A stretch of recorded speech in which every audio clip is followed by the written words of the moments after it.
مساء الفل. تعالوا نتكلم كده على كام حاجة كده النهاردة، ناخد كهربا وعبد المنعم والأولمبياد.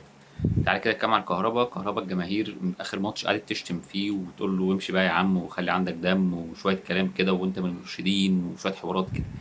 ايه اللي وصل كهربا من ان هو لعيب كان بيلعب في منتخب مصر، كان بيلعب أساسي في الزمالك، لأن هو يبقى رقم 3 في الهجوم عند كولر، وممكن باحتمال كبير قوي ان هو يمشي، ومكالمة متسربة إن هو بيدور على عقد بره ويمشي ويحترف بره أو يمشي يعني من الأهلي، يعني مع إنه قال إن أنا أقعد في الأهلي حتى لو هلم كور. فمنين بقى أنت تتكلم اللي أنا عايز ألم كور وأقعد في الأهلي غير أنت عايز تمشي عشان أنت مش بتلعب؟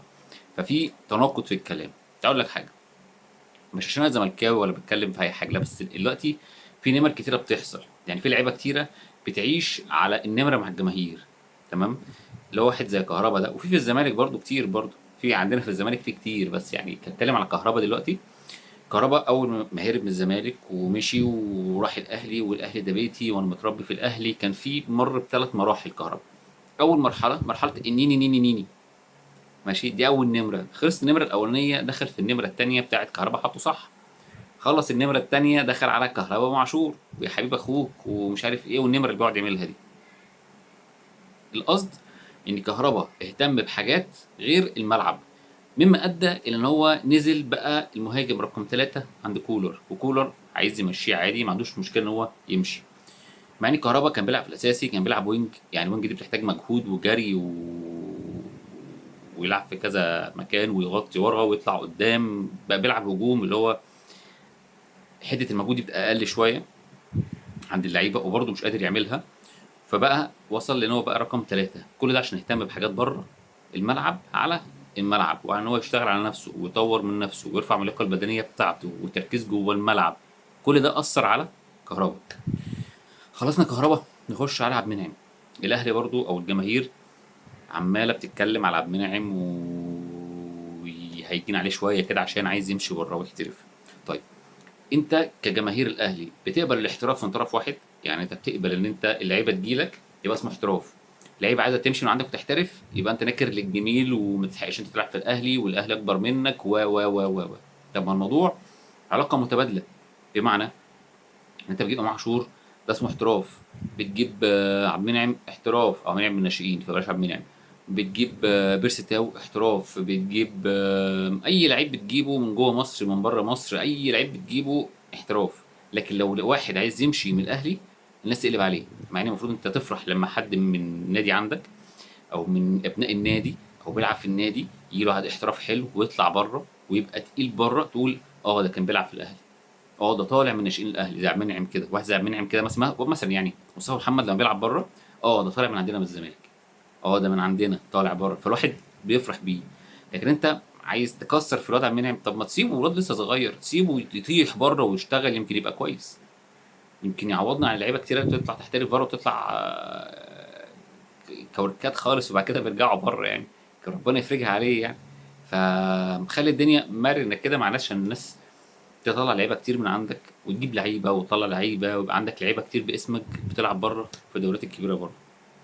دي تاني حاجه. تالت حاجه، كل ما تفتح النت تلاقي مثلا ايه، المتسابق المصري مش عارف مين مين، او المتسابقه المصريه مش عارف مين مين يحتل المركز الاخير في لعبه كذا، يحتل المركز الاخير في لعبه كذا، اللي احنا طول في الاخير، احنا على طول يا اخير يا بيطلع من ال 16، يا اخير 16، اخير 16، اخير 16. تقريبا احنا واخدين ميداليتين او ثلاث ميداليات احنا واخدينهم لحد دلوقتي، مش هناخد غيرهم تقريبا. تقريبا على ما اسمع إن انت عندك 164 تقريبا مشارك، خدت منهم ميداليتين ثلاثه. فالواحد كان فاكر ان الكوره بس هي اللي مضروبه في مصر وفاشله، طلع الاولمبياد كمان الالعاب الفرديه كلها برضه ضايعه برضه على الله. طيب انت بتعمل ايه يعني؟ انت بتجهز من الاولمبياد دي من قبلها باربع سنين، لو بتخلص تبدا اللي بعديها.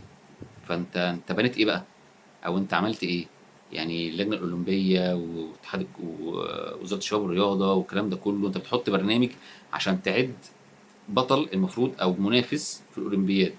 فانت اعديت ايه بقى؟ انت ما عدتش حاجه. او انت الاعداد اللي انت عملته لا يتناسب مع الحدث اللي انت روحته، يعني انت عديت اللعيبه دي كانت بتلعب في افريقيا، فانت لا، انت بتلعب مع منافسين من قارات تانية، مش بقول لك من بلاد تانية، من قارات تانية، وتكوينات جسمانيه وعقليه وفكريه ونفسيه مختلفه خالص. فانت حاصر اللعيبه في تمارين معينه، او الكوادر اللي عندك اللي بتطلع اللعيبه وبتدرب اللعيبه مش على قد المسؤوليه ان هي تطلع لك بطل اولمبياد.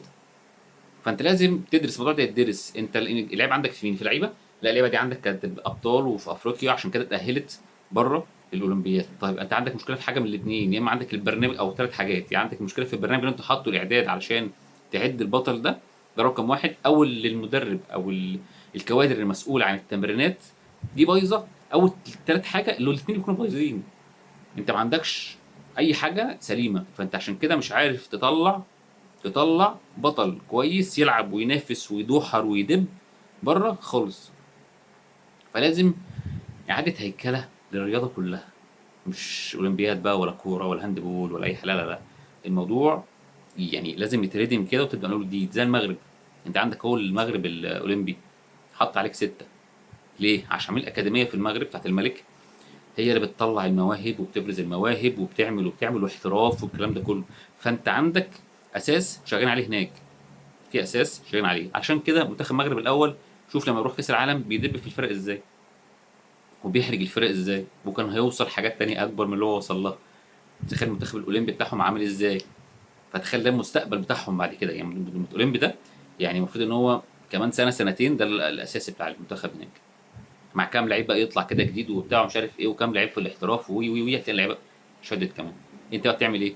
ما بتعملش حاجه.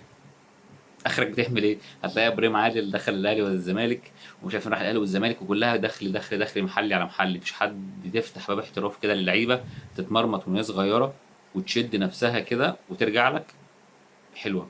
لا، لازم تقعد عندي زي الاهلي كده محمد بن منعم. بس كده خلاص، شكرا.